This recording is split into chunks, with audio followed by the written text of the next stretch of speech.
ዴቭ ቤሪና እናቷ ይህን ነገር እንዳደረጉት ሲያቅ በጣም ነው የተበሳጨው።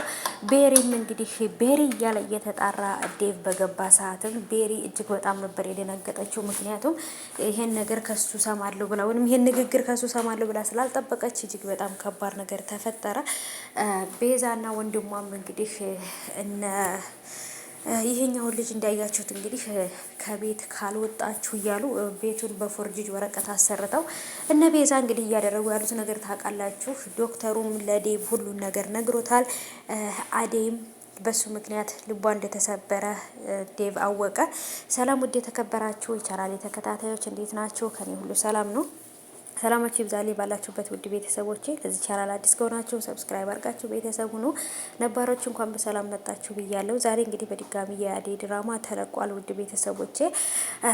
ቤሪም እንግዲህ እነ ፍቅር ቤት ገብታ የፍቅርን እናት ምን ልትሰሪ ነው እዚህ ክፍል የገባሽው ብላ በምጠይቃትም ሰዓት የመለሰችላትን መልስ ሰምታችኋል። ዴቭ ቤት ሂጂና ጠብቂ ብሎኝ ነው፣ ስለዚህ መጥቼ እዚህ ክፍል ነው እየጠበቅኩት ያለሁት ብላለች። ቤቱ የራሷ የሴትዮዋ ቤት እንደሆነ ግን ረስታው ቤቱ ልክ የዴቭ ቤት ይመስል ዴቭ እያለ ስትለፈልፍባት እኔን እኮ መጠየቅ ወይም ደግሞ ቤቱ የኔ ቤት መሆኑን እንዳትረሽ ብላ ነበር የመለሰችላት። እሷም ደግሞ እንግዲህ ወደታች ወርዳ አሹና ሮማንን እንዴት እኔ ሳታስፈቅዱኝ ታስገቧታላችሁ ይችን እየጨለለች ልጅ እያለች እንግዲህ በጣም ነበር ስትበሳጭ ነበረው።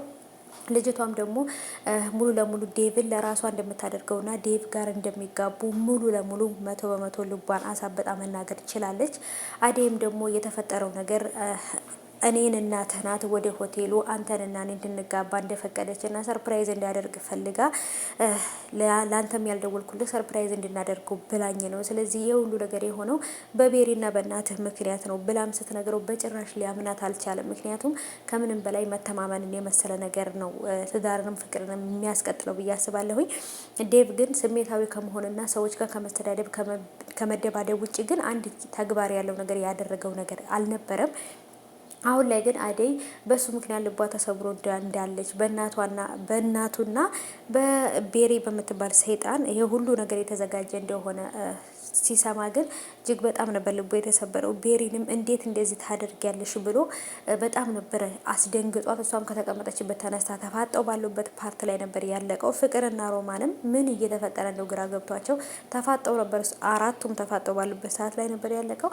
ዴቭ ይሄን ነገር በማወቁ በጣም ደስ ብሎኛል። ግን ደግሞ አደይን አለማመኑ ግን ከዚህ በኋላ አደይና ዴቭ አንድ ላይ ይሆናል ወይ የሚለው ነገር ያጠራጠራል። አደይ በጣም ልቧ ተሰብሯል ከምላችሁ በላይ በጣም ነው ልቧ ስብርብር እንክትክት ያለው ማለት ነው። ምክንያቱም በዴቭ አለመታመኗ ራሱ እጅግ በጣም ልቧ እንዲሰበር አድርጎታል። አደይና ዴቭ ከዚህ በኋላ ቀጥለው በፍቅር አብረው የሚኖሩ አይመስለኝም። የእናንተን ሀሳባችሁን እስቲ ኮሜንት ላይ አስቀምጡልኝ ጋይሶችዬ ማለት ነው። እኔ ግን በጣም አሳስቦኛል።